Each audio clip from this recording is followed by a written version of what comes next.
Hi all, മറ്റൊരു ക്ലാസ്സിലേക്ക് എല്ലാവർക്കും സ്വാഗതം. അപ്പോൾ ഇന്ന് നമ്മൾ പുതിയൊരു തുടക്കമാണെന്ന് തന്നെ പറയാം. ഡിഗ്രി പ്രിലിംസിന് വേണ്ടിയിട്ടുള്ള തയ്യാറെടുപ്പിനായിട്ടുള്ള ക്ലാസ്സുകളാണ്. അപ്പോൾ ഇന്ന് മുതൽ നമ്മൾ സ്റ്റാർട്ട് ചെയ്യുന്നത് ഹിസ്റ്ററി പഠിച്ച് തീർത്ത് നമുക്ക് ഓരോ ടോപ്പിക് അങ്ങ് കംപ്ലീറ്റ് ചെയ്ത് പോകാം. ഇന്നത്തെ ക്ലാസ്സിൽ നമ്മൾ യൂറോപ്യന്മാരുടെ ആഗമനം എന്നതാണ് നമ്മുടെ ടോപ്പിക്ക്. അപ്പം യൂറോപ്യന്മാരുടെ ആഗമനത്തെക്കുറിച്ചാണ് നമ്മൾ സിലബസ് എടുക്കുമ്പം ഹിസ്റ്ററിയിൽ ഫസ്റ്റ് കിടക്കുന്നത് എന്താ, യൂറോപ്യന്മാരുടെ ആഗമനമാണ്. അപ്പോൾ Kerala history, Indian history, world history എല്ലാം കൂടി നമുക്ക് 10 മാർക്കാണ് ഉള്ളത്. യൂറോപ്യന്മാരുടെ ആഗമനം എന്നൊക്കെ പറയുന്നത് നമുക്ക് ഒത്തിരി വൈഡായിട്ട് പഠിക്കാനുള്ള ഏരിയ ആണ്. പക്ഷേ നമുക്ക് ഇമ്പോർട്ടൻ്റ് ആയിട്ടുള്ളത് തറവായിട്ട് തന്നെ പഠിച്ച് മുൻപോട്ട് പോകണം. അപ്പോൾ ഇന്ന് മുതൽ ക്ലാസ് എല്ലാവരും അറ്റൻഡ് ചെയ്യുക. കൂടെ തന്നെ നമ്മൾ പ്രീവിയസ് ഇയർ ക്വസ്റ്റ്യൻസും ചെയ്യുന്നതായിരിക്കും. നിങ്ങളുടെ സപ്പോർട്ട് വേണം. സപ്പോർട്ടോടുകൂടി നമുക്ക് ഒന്നിച്ച് മുൻപോട്ട് പോകാം.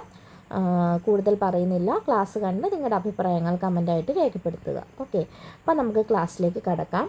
യൂറോപ്യന്മാരുടെ ആഗമനം. അപ്പോൾ പുരാതന കാലം മുതൽ ഇന്ത്യക്ക് വിദേശ രാജ്യങ്ങളുമായി കച്ചവട ബന്ധം ഉണ്ടായിരുന്നു. ഒരു കാര്യം കൂടി പറയട്ടെ, നമ്മൾ യൂറോപ്യന്മാരുടെ ആഗമനം എന്ന് പറയുമ്പോൾ നമ്മൾ ആദ്യം ഇത് പഠിച്ചതിന് ശേഷം ഇനി നമുക്ക് ടെക്സ്റ്റ് ബുക്ക് ബേസ് ചെയ്ത് ഓൾറെഡി SCERT ഇട്ടിട്ടുണ്ട്. എങ്കിലും നമ്മൾ ഇതുമായിട്ട് റിലേറ്റ് ചെയ്ത SCERT NCERT ക്ലാസ്സസ് കൂടി നമ്മൾ ഇതിൻ്റെ ഒപ്പം ചെയ്യുന്നതായിരിക്കും. അപ്പോൾ ഈ ക്ലാസ് കാണുന്നത് വരെ ആ ക്ലാസ് കൂടി കണ്ട് അതിൽ വരുന്ന എക്സ്ട്രാ പോയിൻറ്റ്സ് ഒക്കെ നിങ്ങളൊന്ന് മൈൻഡിൽ സെറ്റ് ചെയ്ത് വെക്കണം കേട്ടോ. കാരണം ഡിഗ്രി പ്രിലിമിനറി എക്സാം ആകുമ്പോൾ എവിടുന്നാണ് ക്വസ്റ്റ്യൻ വരുന്നത്, അത് ഏത് മേഖലയിൽ നിന്ന് എങ്ങനെ വരും, സ്റ്റേറ്റ്മെൻറ്റ് രൂപത്തിൽ വരും, ഇതെല്ലാം നമുക്കറിയാമല്ലേ. അപ്പം അതിന് വേണ്ടിയിട്ട് എവിടെ നിന്നൊക്കെ നമുക്ക് കിട്ടുന്നോ അതെല്ലാം നമ്മൾ റെഡി ആയിരിക്കണം. ഏത് ടോപ്പിക്ക് വന്നാലും അതിനെക്കുറിച്ച് വൈഡായിട്ട് നമുക്ക് അറിയാമായിരിക്കണം. അപ്പോൾ നമുക്ക് ക്ലാസ്സിലേക്ക് പോകാം. പുരാതന കാലം മുതൽ ഇന്ത്യക്ക് വിദേശ രാജ്യങ്ങളുമായി കച്ചവട ബന്ധം ഉണ്ടായിരുന്നു. റോമക്കാർ, അറബികൾ, ചൈനക്കാർ തുടങ്ങിയവരായിരുന്നു ഇതിൽ പ്രമുഖർ. 16-ാം നൂറ്റാണ്ടോടെ ലോകത്താകമാനം കടൽമാർഗമുള്ള കച്ചവടത്തിൻ്റെ നിയന്ത്രണം യൂറോപ്യൻ രാജ്യങ്ങളുടെ കൈകളിലായി. പോർച്ചുഗൽ, ഫ്രാൻസ്, ഹോളണ്ട്, ബ്രിട്ടൻ എന്നീ രാജ്യങ്ങളായിരുന്നു ഇതിൽ പ്രധാനികൾ. ഇവർ ഇന്ത്യയിൽ തങ്ങളുടെ കോളനികൾ സ്ഥാപിക്കാൻ പരസ്പരം മത്സരിച്ചു. 1453 ഓട്ടോമൻ തുർക്കികൾ കോൺസ്റ്റാന്റിനോപ്പിൾ പിടിച്ചെടുത്തതിനെ തുടർന്ന് യൂറോപ്യന്മാർക്ക് ഇന്ത്യയിലേക്ക് പുതിയ കടൽ മാർഗം കണ്ടുപിടിക്കേണ്ടി വന്നു. തുർക്കികൾ കോൺസ്റ്റാന്റിനോപ്പിൾ കീഴടക്കിയത് ഏഷ്യയും യൂറോപ്പും തമ്മിലുള്ള കച്ചവടത്തെ തടസ്സപ്പെടുത്തി. ഈ പശ്ചാത്തലത്തിലാണ് ഇന്ത്യയിലേക്ക് കടൽ മാർഗം വഴി ഒരു വാണിജ്യപാത കണ്ടെത്താൻ ശ്രമം ആരംഭിക്കുന്നത്.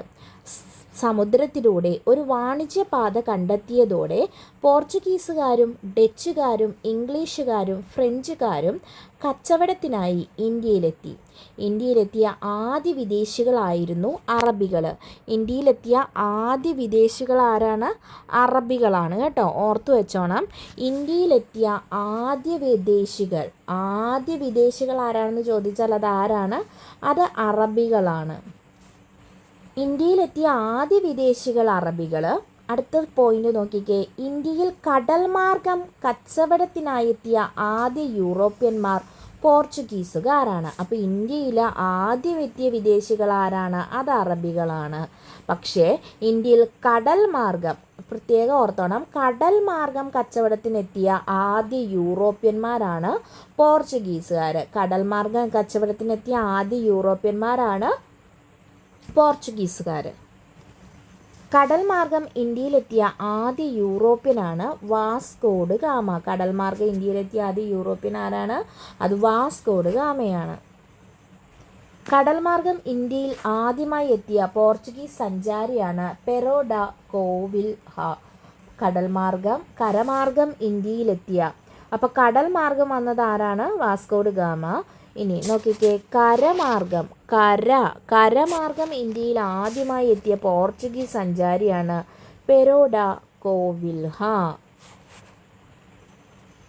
ഏറ്റവും കൂടുതൽ കാലം ഇന്ത്യയിൽ ഭരണ സ്വാധീനമുണ്ടായിരുന്ന യൂറോപ്യൻ ശക്തികൾ പോർച്ചുഗീസുകാരാണ്. ഏകദേശം 463 വർഷം അവരിവിടെ ഉണ്ടായിരുന്നു. 1498 മുതൽ 1961 വരെ. അപ്പം ഇന്ത്യയിൽ ഏറ്റവും കൂടുതൽ ഭരണസ്വാധീനം ഉണ്ടായിരുന്നത് ഏത് യൂറോപ്യൻ ശക്തിക്കാണ്? പോർച്ചുഗീസുകാർക്കാണ്. ഏകദേശം 463 വർഷത്തോളം അവർ നമ്മുടെ ഇന്ത്യയിൽ ഭരണം നടത്തി.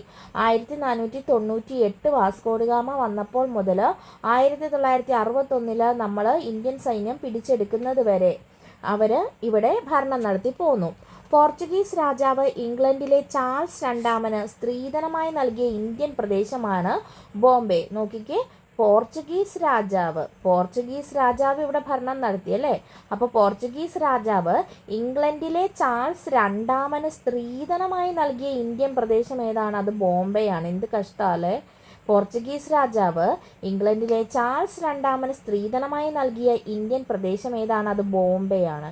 ഇന്ത്യയിലെ അവസാനത്തേതും 128ാമത്തേതുമായ പോർച്ചുഗീസ് ഗവർണർ ജനറൽ ആയിരുന്നു ആന്റോണിയോ വാസലോ ഇ സിൽവ. ഇന്ത്യയിലെ അവസാനത്തേതും 128ാമത്തേതുമായ Portuguese governor general Antonio Vassalo e Silva. 1958 മുതൽ 61 വരെയാണ് അന്റോണിയോ വാസലോ ഇ സിൽവ ഇന്ത്യയിൽ പോർച്ചുഗീസ് ഗവർണർ ജനറലായി ഭരണം നടത്തിയത്. 1595 ഡച്ചുകാർ ഇന്ത്യയിലെത്തുന്നത്. അപ്പം ഡച്ചുകാരെന്ന 1498 പോർച്ചുഗീസുകാർ വരുന്നു. 1595 ഡച്ചുകാർ ഇന്ത്യയിൽ വരുന്നു. ഇന്ത്യയുമായി വ്യാപാരബന്ധം സ്ഥാപിച്ച ആദ്യ പ്രൊട്ടസ്റ്റ് ജനവിഭാഗമാണ് ഡച്ചുകാർ. അപ്പം ഇന്ത്യയുമായി വ്യാപാരബന്ധം സ്ഥാപിച്ച ആദ്യ പ്രൊട്ടസ്റ്റന്റ് ജനവിഭാഗം ആരാണെന്ന് ചോദിച്ചാൽ അതിൻ്റെ ഉത്തരം എന്താണ്? അത് ഡച്ചുകാരെന്നാണ് കേട്ടോ. ഇന്ത്യയിൽ നിന്നും ആദ്യം തിരികെ പോയ യൂറോപ്യൻ ശക്തി ഡച്ചുകാരാണ്. അപ്പം നമ്മുടെ പോർച്ചുഗീസുകാർക്ക് ശേഷം ഡച്ചുകാർ എത്തുന്നു. ഇന്ത്യയിൽ നിന്നും ആദ്യം തിരികെ പോയ യൂറോപ്യൻ ശക്തി ആരാണ്? അത് ഡച്ചുകാരാണ്. വ്യാപാരത്തിനായി ഇന്ത്യയിലെത്തിയ അവസാനത്തെ യൂറോപ്യൻ ശക്തികൾ ഫ്രഞ്ചുകാരായിരുന്നു. വ്യാപാരത്തിനായി ഇന്ത്യയിലെത്തിയ അവസാനത്തെ യൂറോപ്യൻ ശക്തികൾ ആരാണ്? അത് ഫ്രഞ്ചുകാരാണ് കേട്ടോ. ഇന്ത്യയിൽ ഫ്രഞ്ചുകാരുടെ ആസ്ഥാനം പോണ്ടിച്ചേരി ആയിരുന്നു. ഫ്രഞ്ചുകാരുടെ ആസ്ഥാനം എവിടെയായിരുന്നു? പോണ്ടിച്ചേരി ആയിരുന്നു ഫ്രഞ്ചുകാരുടെ ഇന്ത്യയിലെ ആസ്ഥാനം. ഇനി നമ്മൾ പറയുന്നത് കർണാട്ടിക് യുദ്ധത്തെക്കുറിച്ചാണ്. അപ്പോൾ നമ്മൾ ആദ്യം വന്ന യൂറോപ്യൻ ശക്തികൾ ആരാണ്, അവസാനം വന്നവരാരാണ്, ആദ്യം തിരിച്ചു പോയവരാരാണ് എന്നൊക്കെ പറഞ്ഞു. വീണ്ടും വീണ്ടും റിപ്പീറ്റ് ചെയ്ത് കേട്ട് മാസ്റ്റേഴ്സിൽ അത് ഉറപ്പിച്ച് വെക്കണം കേട്ടോ. കാരണം സ്റ്റേറ്റ്മെൻറ്റ് രൂപത്തിൽ ചോദിക്കും നമ്മളോട്. അടുത്തത്, ഇന്ത്യയിൽ ആധിപത്യം സ്ഥാപിക്കുന്നതിന് വേണ്ടി ബ്രിട്ടീഷുകാരും ഫ്രഞ്ചുകാരും തമ്മിൽ ഇന്ത്യയിൽ നടത്തിയ യുദ്ധങ്ങളായിരുന്നു കർണാട്ടിക് യുദ്ധങ്ങൾ. അപ്പോൾ എന്താണ് കർണാട്ടിക് യുദ്ധം? നമ്മുടെ ഇന്ത്യയിൽ ആധിപത്യം സ്ഥാപിക്കാൻ വേണ്ടിയിട്ട് ബ്രിട്ടീഷുകാരും ഫ്രഞ്ചുകാരും തമ്മിൽ ഇന്ത്യയിൽ വെച്ച് യുദ്ധം നടക്കുന്നു. ഈ യുദ്ധങ്ങളെയാണ് കർണാട്ടിക് യുദ്ധങ്ങൾ എന്ന് പറയുന്നത്. ഈ ഇംഗ്ലീഷുകാരും ഫ്രഞ്ചുകാരും തമ്മിൽ നടന്ന യുദ്ധങ്ങളുടെ പ്രധാന വേദിയായിരുന്നത് തമിഴ്നാടിൻ്റെ ഭൂരിപക്ഷ മേഖലകൾ ഉൾപ്പെട്ട കർണാട്ടിക് പ്രദേശങ്ങളായിരുന്നു. അപ്പോൾ ഈ കർണാട്ടിക് യുദ്ധങ്ങൾ നടന്നത് എവിടെയാണെന്ന് ചോദിച്ചാലോ അത് തമിഴ്നാട്ടിലാണ് കേട്ടോ. തമിഴ്നാടിൻ്റെ ഭൂരിപക്ഷ മേഖലകൾ ഉൾപ്പെട്ട കർണാട്ടിക് പ്രദേശങ്ങളിലായിരുന്നു ഇംഗ്ലീഷുകാരും ഫ്രഞ്ചുകാരും ഇന്ത്യയിൽ ആധിപത്യം സ്ഥാപിക്കുന്നതിന് വേണ്ടി നടത്തിയ കർണാട്ടിക് യുദ്ധങ്ങൾ നടന്നത്. ഒന്നാം കർണാട്ടിക് യുദ്ധത്തിൻ്റെ സമയം നോക്കിക്കേ. 1746-48. ഒന്നാം കർണാട്ടിക് യുദ്ധത്തിൻ്റെ വർഷം ഓർത്തേ. 1746 മുതൽ 1748 വരെ 2 വർഷക്കാലം. 1746 to 1748 കാലഘട്ടത്തിലാണ് ഒന്നാം കർണാട്ടിക് യുദ്ധം നടക്കുന്നത്. യൂറോപ്പിൽ നടന്ന ആസ്ട്രിയൻ പിന്തുടർച്ചാവകാശത്തിൻ്റെ ഭാഗമായി ഫ്രഞ്ചുകാരും ബ്രിട്ടീഷുകാരും തമ്മിൽ ഇന്ത്യയിൽ വെച്ച് നടന്ന പ്രധാന യുദ്ധമാണ് ഒന്നാം കർണാട്ടിക് യുദ്ധം. അപ്പോൾ എന്താണ് ഒന്നാം കർണാട്ടിക് യുദ്ധത്തിൻ്റെ കാരണം? യൂറോപ്പിൽ നടന്ന ആസ്ട്രിയൻ പിന്തുടർച്ചാവകാശത്തിൻ്റെ ഭാഗമായിട്ട് ഫ്രഞ്ചുകാരും ബ്രിട്ടീഷുകാരും തമ്മിൽ ഇന്ത്യയിൽ വെച്ച് നടന്ന പ്രധാന യുദ്ധമായിരുന്നു ഒന്നാം കർണാട്ടിക് യുദ്ധം. കാലഘട്ടം 1746-48. ഒന്നാം കർണാട്ടിക് യുദ്ധ സമയത്ത് ഫ്രഞ്ച് ഗവർണർ ആയിരുന്നത് ഡ്യൂപ്ലേ ആണ്. ഒന്നാം കർണാട്ടിക് യുദ്ധ സമയത്തെ ഫ്രഞ്ച് ഗവർണറായിരുന്നു ഡ്യൂപ്ലേ. ഒന്നാം കർണാട്ടിക് യുദ്ധത്തിൽ ഇംഗ്ലീഷ് പ്രദേശമായ മദ്രാസ് ഫ്രഞ്ചുകാർ പിടിച്ചെടുക്കുന്നു. ഒന്നാം കർണാട്ടിക് യുദ്ധത്തിൽ ഇംഗ്ലീഷുകാരുടെ പ്രദേശമായിരുന്ന മദ്രാസ് ഫ്രഞ്ചുകാർ പിടിച്ചെടുത്തു. ഒന്നാം കർണാട്ടിക് യുദ്ധത്തിൽ ഐക്സ് ലാ ചാപ്പല്ലെ സന്ധിയുടെ ഫലമായി ഇന്ത്യൻ പ്രദേശമായ മദ്രാസ് ബ്രിട്ടീഷുകാർക്ക് തിരിച്ചു ലഭിച്ചു. അപ്പോൾ ഒന്നാം കർണാട്ടിക് യുദ്ധത്തിൽ ഏത് സന്ധിയുടെ പ്രകാരമാണ് ബ്രിട്ടീഷുകാർക്ക് മദ്രാസ് തിരികെ ലഭിച്ചത്? അത് ലാ ചാപ്പല്ലെ സന്ധി, ഐക്സ് ലാ ചാപ്പല്ലെ സന്ധി പ്രകാരമാണ് ബ്രിട്ടീഷുകാർക്ക് തിരിച്ചു കിട്ടിയത്. ഒന്നാം കർണാട്ടിക് യുദ്ധത്തിൻ്റെ ഫലമായി ഫ്രഞ്ചുകാർക്ക് വടക്കേ അമേരിക്കൻ പ്രദേശമായ ലൂയിസ്ബർഗ് തിരികെ ലഭിച്ചു. അപ്പം ഒന്നാം കർണാട്ടിക് യുദ്ധത്തിൻ്റെ ഫലമായിട്ട് ഫ്രഞ്ചുകാർക്ക് വടക്കേ അമേരിക്കയിൽ പ്രദേശമായ ലൂയിസ്ബർഗ് തിരികെ ലഭിച്ചു. അപ്പോൾ ബ്രിട്ടീഷുകാർക്കോ മദ്രാസ് തിരികെ ലഭിച്ചു. ഇനി രണ്ടാം കർണാട്ടിക് യുദ്ധം. രണ്ടാം കർണാട്ടിക് യുദ്ധത്തിൻ്റെ കാലഘട്ടം 1448 മുതൽ 54 വരെയാണ്. രണ്ടാം കർണാട്ടിക് യുദ്ധത്തിൻ്റെ കാലഘട്ടം എന്ന് പറയുന്നത് 1748 മുതൽ 1754 വരെയാണ്. രണ്ടാം കർണാട്ടിക് യുദ്ധത്തിൻ്റെ കാരണം ഹൈദരാബാദിലും കർണാട്ടിക്കിലും ഉണ്ടായ പിന്തുടർച്ചാവകാശ തർക്കമാണ്. അപ്പോൾ രണ്ടാം കർണാട്ടിക് യുദ്ധത്തിൻ്റെ കാരണം എന്താണ്? ഹൈദരാബാദിലും കർണാട്ടിക്കിലും ഉണ്ടായ പിന്തുടർച്ചാവകാശത്തെ തുടർന്നുണ്ടായ തർക്കമാണ്. രണ്ടാം കർണാട്ടിക് യുദ്ധത്തിൽ ബ്രിട്ടീഷ് സേനയെ നയിച്ചത് റോബർട്ട് ക്ലൈവ് ആയിരുന്നു. രണ്ടാം കർണാട്ടിക് യുദ്ധത്തിൽ ബ്രിട്ടീഷ് സേനയെ നയിച്ചത് ആരാണ്? അത് റോബർട്ട് ക്ലൈവ് ആണ്. രണ്ടാം കർണാട്ടിക് യുദ്ധത്തിൽ ഫ്രഞ്ച് സേനയെ നയിച്ചത് ഡ്യൂപ്ലേ തന്നെയാണ്. ഒന്നാം കർണാട്ടിക് യുദ്ധത്തിൻ്റെ സമയത്ത് നമ്മൾ ഡ്യൂപ്ലേയുടെ കാര്യം പറഞ്ഞായിരുന്നു. അപ്പോൾ രണ്ടാം കർണാട്ടിക് യുദ്ധത്തിൻ്റെ ഫ്രഞ്ച് സേനയെ നയിച്ചത് ഡ്യൂപ്ലേ തന്നെയാണ് കേട്ടോ. രണ്ടാം കർണാട്ടിക് യുദ്ധത്തിൽ ഫ്രഞ്ചുകാരുടെ കയ്യിൽ നിന്നും ആർക്കോട്ട് പിടിച്ചെടുക്കുന്നതിന് നേതൃത്വം നൽകിയത് റോബർട്ട് ക്ലൈവ് ആയിരുന്നു. അപ്പോൾ രണ്ടാം കർണാട്ടിക് യുദ്ധത്തിൽ ഫ്രഞ്ചുകാരുടെ കയ്യിൽ നിന്നും ബ്രിട്ടീഷുകാർ പിടിച്ചെടുത്തത് സ്ഥലം ഏതാണ്? അത് ആർക്കോട്ടാണ് കേട്ടോ. ഒന്ന് ഓർത്ത് വെച്ചോണം. രണ്ടാം കർണാട്ടിക് യുദ്ധത്തിൽ ഫ്രഞ്ചുകാരുടെ കയ്യിൽ നിന്നും ബ്രിട്ടീഷുകാർ പിടിച്ചെടുത്തത് ആർക്കോട്ട്. ആ ആർക്കോട്ട് എന്ന സ്ഥലം പിടിച്ചെടുക്കാൻ നേതൃത്വം നൽകിയത് ആരാണ്? റോബർട്ട് ക്ലൈവ് ആണ്. അടുത്തത് മൂന്നാം കർണാട്ടിക് യുദ്ധം. മൂന്നാം കർണാട്ടിക് യുദ്ധത്തിൻ്റെ കാലഘട്ടവും 1758 മുതൽ 63 വരെയുള്ള കാലഘട്ടമാണ്. മൂന്നാം കർണാട്ടിക് യുദ്ധത്തിൻ്റെ കാലഘട്ടം 1758 മുതൽ 1763 വരെയുള്ള കാലഘട്ടമാണ്. യൂറോപ്പിലെ സപ്തവത്സര യുദ്ധമാണ് മൂന്നാം കർണാട്ടിക് യുദ്ധത്തിന് കാരണമായത്. മൂന്നാം കർണാട്ടിക് യുദ്ധത്തിൻ്റെ കാരണം എന്താണ്? യൂറോപ്പിലെ സപ്തവത്സര യുദ്ധം.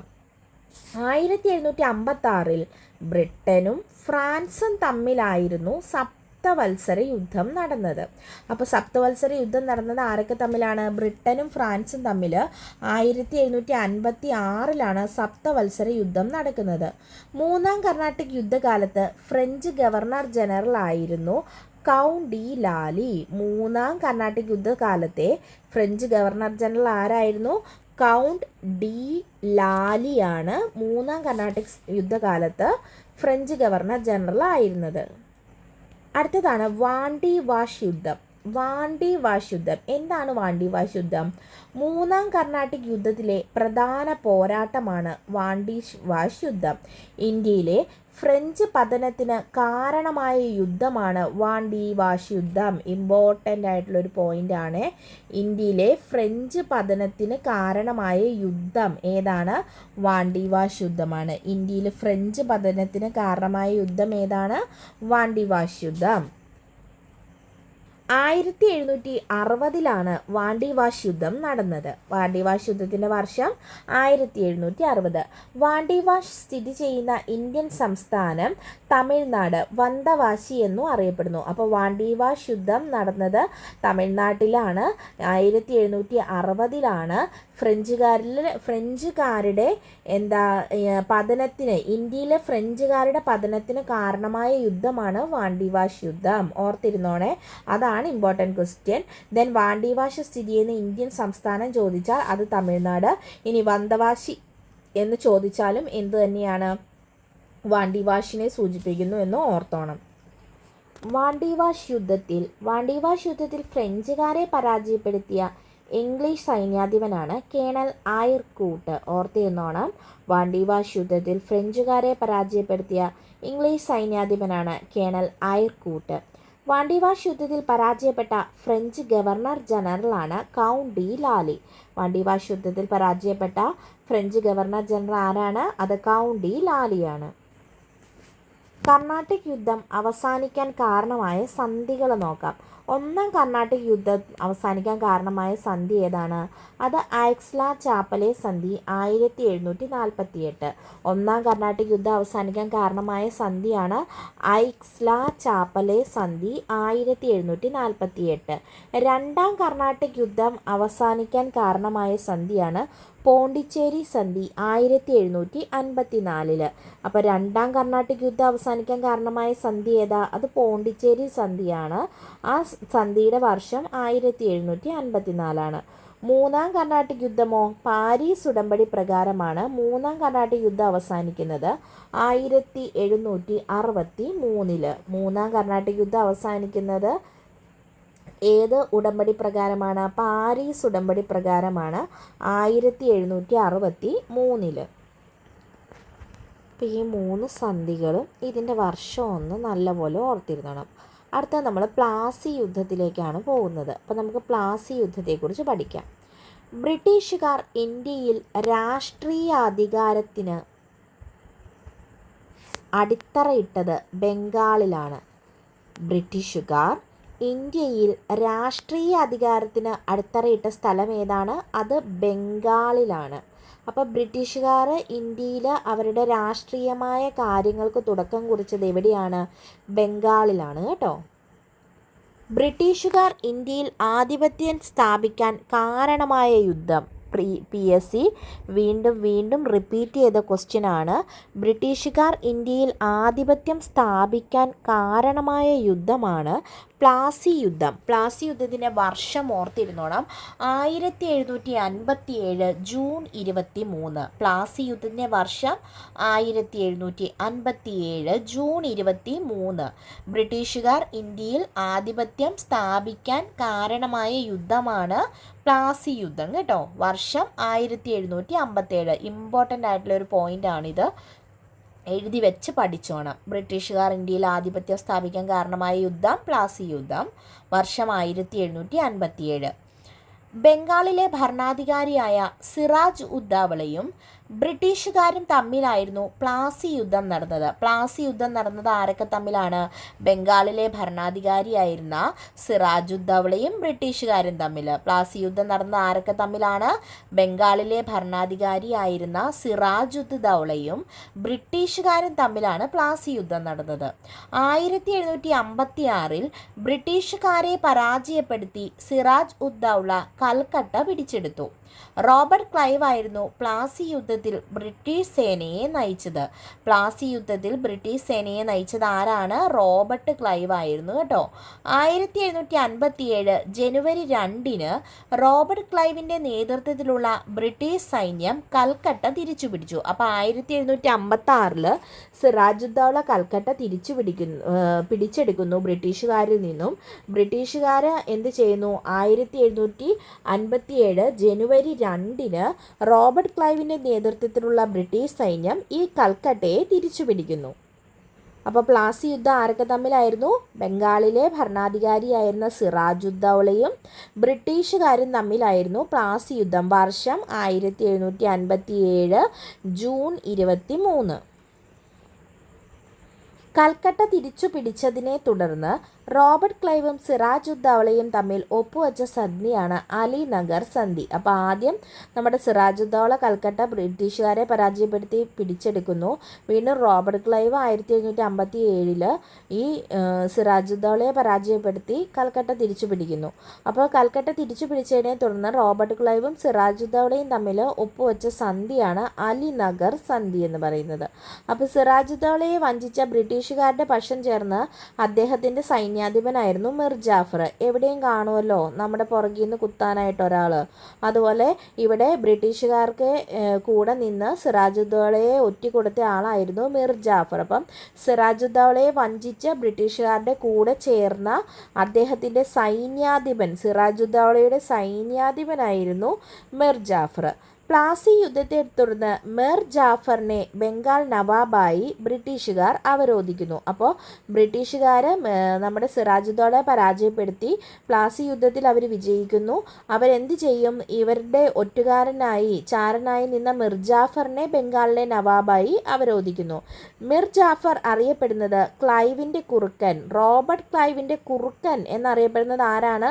മിർ ജാഫറാണ്. റോബർട്ട് ക്ലൈവിൻ്റെ കുറുക്കൻ എന്നറിയപ്പെടുന്നത് ആരാണ്?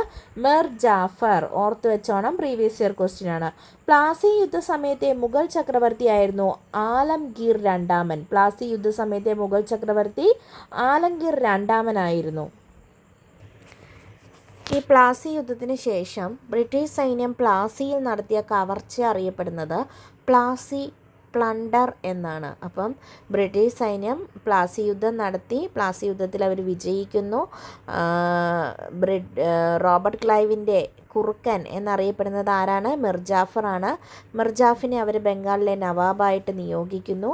പിന്നെ ബ്രിട്ടീഷ് സൈന്യം പ്ലാസി യുദ്ധത്തിന് ശേഷം ഈ പ്ലാസിയിൽ ഒരു കവർച്ച നടത്തുന്നു. അതാണ് പ്ലാസി പ്ലണ്ടർ എന്ന് അറിയപ്പെടുന്നത്.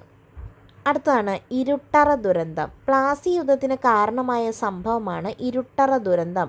പ്ലാസി യുദ്ധത്തിന് കാരണമായ സംഭവം ഏതാണെന്ന് ചോദിച്ചാൽ ഉത്തരം എന്താണ്? ഇരുട്ടറ ദുരന്തമാണ്. പ്രീവിയസ് ഇയർ ക്വസ്റ്റ്യൻ ആണ് കേട്ടോ. പ്ലാസി യുദ്ധത്തിന് കാരണമായ ദുരന്തം ഇരുട്ടറ ദുരന്തം.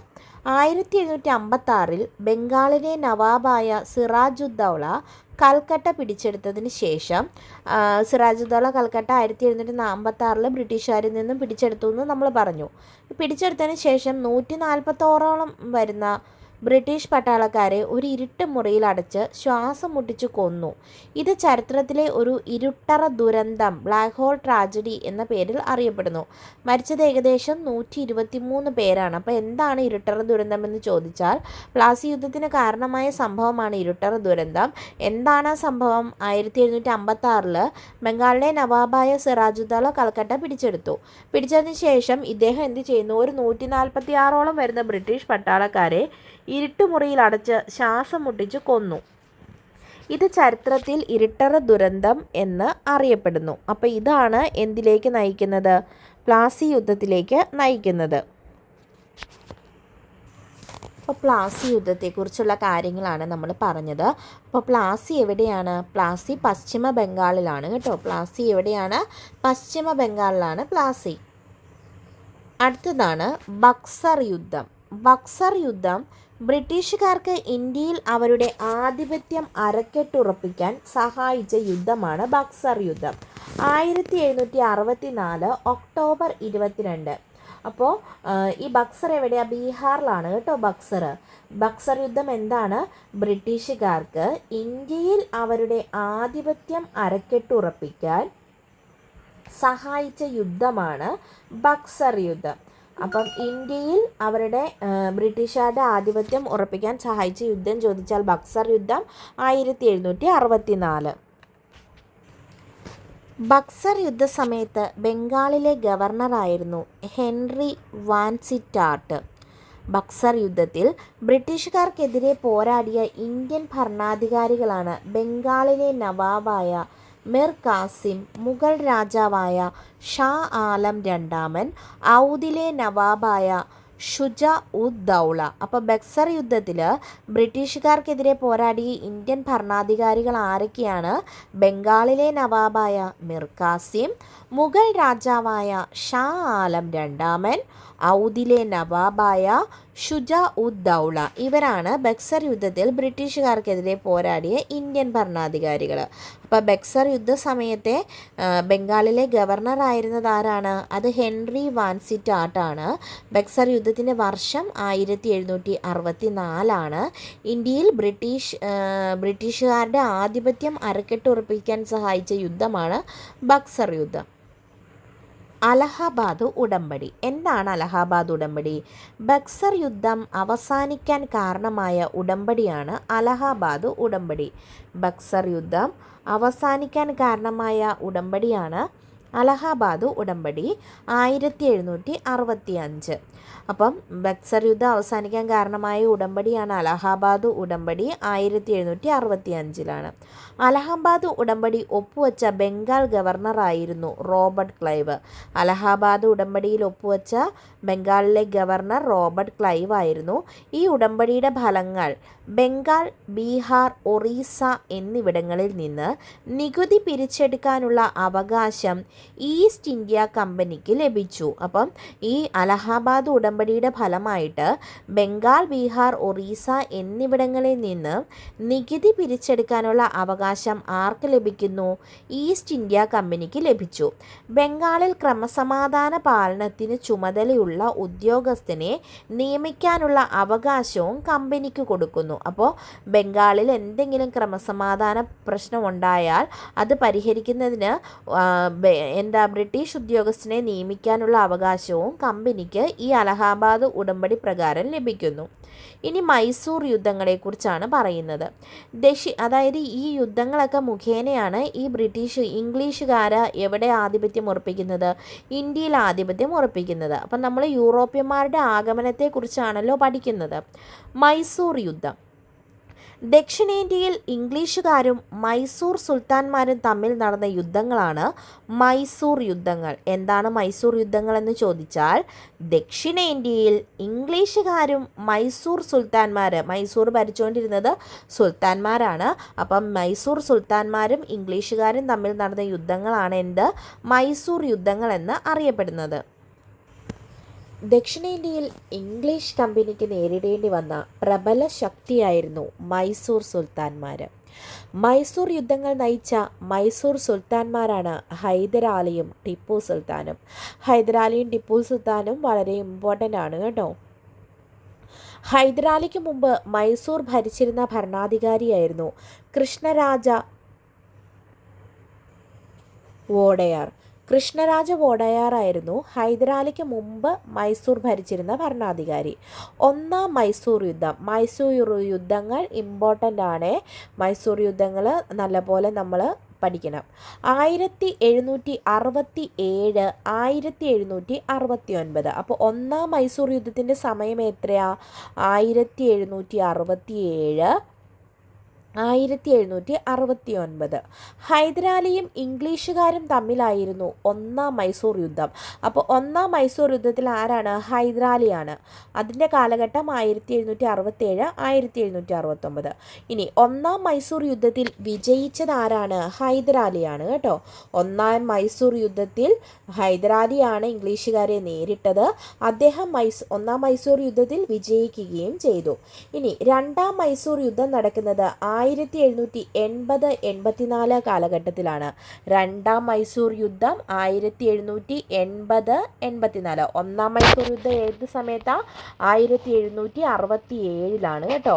ഒന്നാം മൈസൂർ യുദ്ധം 1767 തുടങ്ങി 69 അവസാനിച്ചു. അതിൽ വിജയിച്ചത് നമ്മുടെ ഹൈദരാലി ആയിരുന്നു.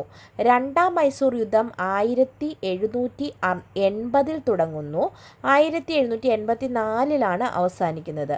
ബ്രിട്ടീഷുകാരുടെ മാഹി ആക്രമണമായിരുന്നു രണ്ടാം മൈസൂർ യുദ്ധത്തിന് കാരണം. അപ്പോൾ രണ്ടാം മൈസൂർ യുദ്ധത്തിൻ്റെ കാരണം എന്താണ്? ബ്രിട്ടീഷുകാർ മാഹി ആക്രമിച്ചതായിരുന്നു ഇതിൻ്റെ കാരണം. രണ്ടാം മൈസൂർ യുദ്ധത്തിൽ മൈസൂർ സുൽത്താനായ ഹൈദരാലി പിടിച്ചെടുത്ത ഇംഗ്ലീഷ് പ്രദേശമാണ് ആർക്കോട്ട്. അപ്പം നമ്മൾ കർണാട്ടിക് യുദ്ധത്തിൻ്റെ സമയത്ത് ഈ ആർക്കോട്ട് ഒന്ന് കണ്ടിരുന്നു അല്ലേ? അപ്പം രണ്ടാം മൈസൂർ യുദ്ധത്തിൽ മൈസൂർ സുൽത്താനായിരുന്ന ഹൈദരാലി ഇംഗ്ലീഷുകാരുടെ പ്രദേശമായിരുന്ന ആർക്കോട്ട് പിടിച്ചെടുക്കുന്നു. മൈസൂർ യുദ്ധത്തിൻ്റെ ആദ്യഘട്ടം നയിച്ചത് ഹൈദരാലിയും 1782 ഹൈദരാലിയുടെ മരണശേഷം യുദ്ധത്തിൻ്റെ രണ്ടാം ഘട്ടം നയിച്ചത് ടിപ്പു സുൽത്താനുമാണ്. അപ്പോൾ രണ്ടാം മൈസൂർ യുദ്ധത്തിൻ്റെ ആദ്യഘട്ടം നയിച്ചത് ഹൈദരാലിയും അദ്ദേഹത്തിൻ്റെ മരണത്തിന് ശേഷം 1782 ഇതിൻ്റെ രണ്ടാം ഘട്ടം നയിച്ചത് ആരാണ്? അത് ടിപ്പു സുൽത്താനാണ്. ഇനി മൂന്നാം മൈസൂർ യുദ്ധം കാലഘട്ടം 1790 1792. മൂന്നാം മൈസൂർ യുദ്ധത്തിൻ്റെ പ്രധാന കാരണം ടിപ്പുവിൻ്റെ തിരുവിതാംകൂർ ആക്രമണമായിരുന്നു. അപ്പോൾ മൂന്നാം മൈസൂർ യുദ്ധത്തിൻ്റെ പ്രധാന കാരണം എന്താണ്? ടിപ്പു സുൽത്താൻ തിരുവിതാംകൂറിനെ ആക്രമിക്കാൻ ഒരു പദ്ധതിയിട്ടു. അപ്പോൾ മൂന്നാം മൈസൂർ യുദ്ധസമയത്തെ ബ്രിട്ടീഷ് ഗവർണർ ജനറൽ ആയിരുന്നു കോൺവാലിസ് പ്രഭു. മൂന്നാം മൈസൂർ യുദ്ധം നടന്നത് 1792 കാലഘട്ടം. 1792 കാലഘട്ടത്തിലാണ് മൂന്നാം മൈസൂർ യുദ്ധം നടക്കുന്നത്. ഈ മൂന്നാം മൈസൂർ യുദ്ധത്തിൻ്റെ സമയത്തെ ബ്രിട്ടീഷ് ഗവർണർ ജനറൽ ആയിരുന്നു കോൺവാലിസ് പ്രഭു. മലബാർ, കുടക് അല്ലെങ്കിൽ കൂർഗ്, ഡിണ്ടിഗൽ, ബരമഹൽ എന്നീ പ്രദേശങ്ങൾ ശ്രീരംഗപട്ടണം സന്ധിയുടെ ഫലമായി ടിപ്പു സുൽത്താൻ ബ്രിട്ടീഷുകാർക്ക് വിട്ടുകൊടുത്തു. നമ്മുടെ ശ്രീരംഗപട്ടണം സന്ധി ഇമ്പോർട്ടൻ്റ് ആണ്. ശ്രീരംഗപട്ടണം സന്ധി. അപ്പോൾ ശ്രീരംഗപട്ടണം സന്ധി പ്രകാരം ടിപ്പു സുൽത്താൻ ബ്രിട്ടീഷുകാർക്ക് വിട്ടുകൊടുത്ത പ്രദേശങ്ങൾ ഏതൊക്കെയാണ്? മലബാർ, കൂർഗ്, ഡിണ്ടിഗൽ, ബരമഹൽ എന്നീ പ്രദേശങ്ങൾ ടിപ്പു സുൽത്താൻ ആർക്ക് വിട്ടുകൊടുക്കുന്നു? ബ്രിട്ടീഷുകാർക്ക് വിട്ടുകൊടുക്കുന്നു. ഏത് ഉടമ്പടി പ്രകാരമാണ്? ശ്രീരംഗപട്ടണം ഉടമ്പടി പ്രകാരം. അപ്പോൾ ഇനി നമുക്ക് ടിപ്പു സുൽത്താനെ കുറിച്ചൊന്ന് പഠിക്കാം. മൈസൂർ കടുവ, ഷേർ ഇ മൈസൂർ എന്നറിയപ്പെടുന്ന ഭരണാധികാരിയാണ് ടിപ്പു സുൽത്താൻ. മൈസൂർ കടുവ എന്നറിയപ്പെടുന്നത്, ഷേർ ഇ മൈസൂർ എന്നറിയപ്പെടുന്നത് ആരാണ്? അത് ടിപ്പു സുൽത്താനാണ്. ടിപ്പുവിൻ്റെ തലസ്ഥാനമായിരുന്നു ശ്രീരംഗപട്ടണം. ഇമ്പോർട്ടൻറ്റ് ക്വസ്റ്റ്യൻ ആണ്. ടിപ്പുവിൻ്റെ തലസ്ഥാനം എവിടെയായിരുന്നു? ശ്രീരംഗപട്ടണമായിരുന്നു. റിപ്പബ്ലിക് എന്ന ആശയം നടപ്പിലാക്കിയ ജാക്കോബിയന്മാരിൽ ആകർഷകനായി ഫ്രഞ്ച് വിപ്ലവത്തിൻ്റെ സ്മരണാർത്ഥം സ്വാതന്ത്ര്യത്തിൻ്റെ മരം നടുകയും ഫ്രഞ്ച് ക്ലബ്ബായ ജാക്കോബിയനിൽ അംഗമാകുകയും ചെയ്ത ഇന്ത്യൻ ഭരണാധികാരിയാണ് ടിപ്പു സുൽത്താൻ. അപ്പോൾ ഇത് ഇമ്പോർട്ടൻ്റ് ആണ് കേട്ടോ. പ്രീവിയസ് ഇയർ ക്വസ്റ്റ്യൻ ആണ് ഈ പറയുന്നതൊക്കെ. ജാക്കോബിയന്മാരിൽ ആകൃഷ്ടനായിട്ട് ഫ്രഞ്ച് വിപ്ലവത്തിൻ്റെ സ്മരണാർത്ഥം സ്വാതന്ത്ര്യത്തിൻ്റെ മരം നടുകയും ഫ്രഞ്ച് ക്ലബ്ബായ ജാക്കോബിയനിൽ അംഗമാകുകയും ചെയ്ത ഇന്ത്യൻ ഭരണാധികാരിയാണ് ടിപ്പു സുൽത്താൻ. സ്വാതന്ത്ര്യത്തിൻ്റെ മരത്തിൻ്റെ മറ്റു പേരുകളാണ് ജാക്കോബിയൻ ട്രീ, ലിബർട്ടി ട്രീ എന്നിവ. ശ്രീരംഗപട്ടണത്തിൽ ഫ്രഞ്ച് പതാക നാട്ടാൻ അനുവാദം നൽകിയ സുൽത്താനാണ് ടിപ്പു സുൽത്താൻ. സിറ്റിസൺ ടിപ്പു, പൗരനായ ടിപ്പു എന്ന് ടിപ്പു സുൽത്താൻ സ്വയം വിശേഷിപ്പിച്ചു. ഇന്ത്യയിൽ ആദ്യമായി റോക്കറ്റ് സാങ്കേതികവിദ്യ ഉപയോഗിച്ച ഭരണാധികാരിയാണ് ടിപ്പു സുൽത്താൻ. ഇന്ത്യയിൽ ആദ്യമായി റോക്കറ്റ് സാങ്കേതികവിദ്യ ഉപയോഗിച്ച ഭരണാധികാരി ആരാണ്? അത് ടിപ്പു സുൽത്താനാണ്. അതുപോലെ തന്നെ റോക്കറ്റിനെ കുറിച്ച് പ്രതിപാദിക്കുന്ന ടിപ്പു സുൽത്താൻ്റെ കൃതിയാണ് ഫത്ത് ഉൽ മുജാഹിദീൻ. റോക്കറ്റിനെ കുറിച്ച് പ്രതിപാദിക്കുന്ന ടിപ്പു സുൽത്താൻ്റെ കൃതി ഏതാണ്? ഫത്ത് ഉൽ മുജാഹിദീൻ. അപ്പോൾ ഫത്ത് ഉൽ മുജാഹിദീൻ ആരുടെ കൃതിയാണ്? ടിപ്പു സുൽത്താൻ്റെ കൃതിയാണ് ഫത്ത് ഉൽ മുജാഹിദീൻ. ബംഗളൂരുവിലെ ലാൽ ബാഗിൻ്റെ നിർമ്മാണം ആരംഭിച്ചത് ഹൈദരാലിയും പൂർത്തിയാക്കിയത് ടിപ്പു സുൽത്താനുമാണ്. അപ്പോൾ ബാംഗ്ലൂരിലെ ലാൽ ബാഗിൻ്റെ നിർമ്മാണം ആരംഭിച്ചത് ഹൈദരാലിയാണ്. അത് പൂർത്തിയാക്കിയത് ആരാണ്? ടിപ്പു സുൽത്താനാണ്. ടിപ്പു സുൽത്താൻ്റെ ശവകുടീരം സ്ഥിതി ചെയ്യുന്നത് മൈസൂരിലാണ്. ഒരു സാമ്രാജ്യം സൃഷ്ടിക്കാനാണ് ഹൈദരാലി ജനിച്ചത്. ടിപ്പു ആകട്ടെ എങ്ങനെയൊന്ന് നഷ്ടപ്പെടുത്താനും അഭിപ്രായപ്പെട്ടത് ചരിത്രകാരനായ മാർക്ക് വിൽക്സ് ആണ്. ഒരു സാമ്രാജ്യം സൃഷ്ടിക്കാൻ ഹൈദരാലി ജനിച്ചു. ടിപ്പു ആകട്ടെ എങ്ങനെയാണത് നഷ്ടപ്പെടുത്താനും എന്ന് അഭിപ്രായപ്പെട്ടത് ചരിത്രകാരനാണ് മാർക്ക് വിൽക്സ്. ജീവിതം മുഴുവൻ ആടിനെ പോലെ ജീവിക്കാതെ ഒരു ദിവസമെങ്കിലും സിംഹത്തെ പോലെ ജീവിക്കണം എന്ന് പറഞ്ഞത് ടിപ്പു സുൽത്താനാണ്. ജീവിതം മുഴുവൻ ആടിനെ പോലെ ജീവിക്കാതെ ഒരു ദിവസമെങ്കിലും സിംഹത്തെ പോലെ ജീവിക്കണം എന്ന് പറഞ്ഞത് ആരാണ്? മൈസൂർ കടുവ എന്ന് വിശേഷണമുള്ള ടിപ്പു സുൽത്താനാണ്. ടിപ്പു സുൽത്താൻ്റെ മലബാറിലെ പ്രാദേശിക തലസ്ഥാനമായി കരുതപ്പെടുന്ന പട്ടണമാണ് ഫറോക്ക് പട്ടണം. ടിപ്പു സുൽത്താൻ്റെ മലബാറിലെ തലസ്ഥാനമായി കരുതപ്പെടുന്നത് ഫറോക്ക് പട്ടണമാണ്. സുൽത്താൻ ബത്തേരി ഫോർട്ട് നിർമ്മിച്ചത് ടിപ്പു സുൽത്താനാണ്. സുൽത്താൻ ബത്തേരി ഫോർട്ട് നിർമ്മിച്ചത് ആരാണ്? സുൽത്താൻ ബത്തേരി ഫോർട്ട് ടിപ്പു സുൽത്താൻ പണി കഴിപ്പിച്ചതാണ്. അപ്പോൾ ഇത്രയും ടിപ്പു സുൽത്താനെ പറ്റി ഇമ്പോർട്ടൻ്റ് ആയിട്ടുള്ള പോയിൻറ്റ്സ് ഇവിടെ നിന്ന് നമ്മളോട് പല വിധത്തിലും ക്വസ്റ്റ്യൻസ് ചോദിച്ചിട്ടുണ്ട്. ഇന്നത്തെ ക്ലാസ്സിൽ നമ്മൾ ഇത്രയുമാണ് പഠിക്കുന്നത്, ടിപ്പു സുൽത്താൻ വരെയുള്ള, അതായത് മൈസൂർ യുദ്ധം വരെയുള്ള ഭാഗം. ഇനി നമുക്ക് ഈ ഭാഗത്തു നിന്ന് കുറച്ചുകൂടി യുദ്ധങ്ങളും ഗോത്രവർഗ കലാപങ്ങളും ബ്രിട്ടീഷുകാരുടെ ആഗമനത്തിൻ്റെ ഫലമായിട്ടുണ്ടായ കലാപങ്ങൾ, സാന്താൾ കലാപം, പൈക കലാപം, കൂഗ കലാപം പോലുള്ളതൊക്കെ പഠിക്കാനുണ്ട്. അപ്പോൾ നമുക്കത് അടുത്ത ക്ലാസ്സിൽ നമുക്ക് പഠിക്കാം. നിങ്ങളെല്ലാവരും ക്ലാസ്സുകൾ കാണുക. നല്ലതുപോലെ നമ്മൾ ഏറ്റവും നിങ്ങൾക്ക് ആവശ്യമുള്ള ടോപ്പിക്സാണ് നമ്മൾ പ്രൊവൈഡ് ചെയ്യുന്നത്. നിങ്ങളുടെ അഭിപ്രായങ്ങൾ കമൻ്റായിട്ട് രേഖപ്പെടുത്തണം. ഈ ക്ലാസ് നിങ്ങൾക്ക് യൂസ്ഫുൾ ആണെങ്കിൽ നിങ്ങൾ മറ്റുള്ളവരിലേക്ക് ഷെയർ ചെയ്യുക. നമ്മുടെ ചാനൽ സബ്സ്ക്രൈബ് ചെയ്യുക. നമ്മൾ ഡിഗ്രി പ്രിലിംസിൻ്റെ മുഴുവൻ സിലബസും കംപ്ലീറ്റ് ചെയ്ത് നമ്മൾ ക്ലാസ് പോകുന്നതാണ്. നമുക്ക് ഒരുമിച്ച് പഠിച്ച് മുന്നേറാം. അപ്പം എല്ലാവർക്കും നല്ലൊരു ദിവസം ആശംസിക്കുന്നു. ഇതിനോടനുബന്ധിച്ച് വരുന്ന മറ്റു ക്ലാസ്സുകളും നിങ്ങൾ കാണണം. അതിൽ നിന്നും പോയിൻറ്റുകൾ, അതായത് പല ക്ലാസ്സുകളിൽ നിന്ന് നമുക്ക് പോയിൻറ്റുകൾ കിട്ടും. നമ്മളിനി ടെക്സ്റ്റ് ബുക്ക് ബേസ് ചെയ്തിട്ട് ഈ ഭാഗം വരുന്നത് നമുക്ക് പഠിക്കണം. അപ്പോൾ അത് നിങ്ങൾ കാണണം. എല്ലാം കണ്ട് നിങ്ങളുടെ അഭിപ്രായങ്ങൾ കമൻ്റായിട്ട് രേഖപ്പെടുത്തുക. എന്തെങ്കിലും സംശയമുണ്ടെങ്കിലും കമൻ്റായിട്ട് ഇടുക. Thank you all. Have A nice day.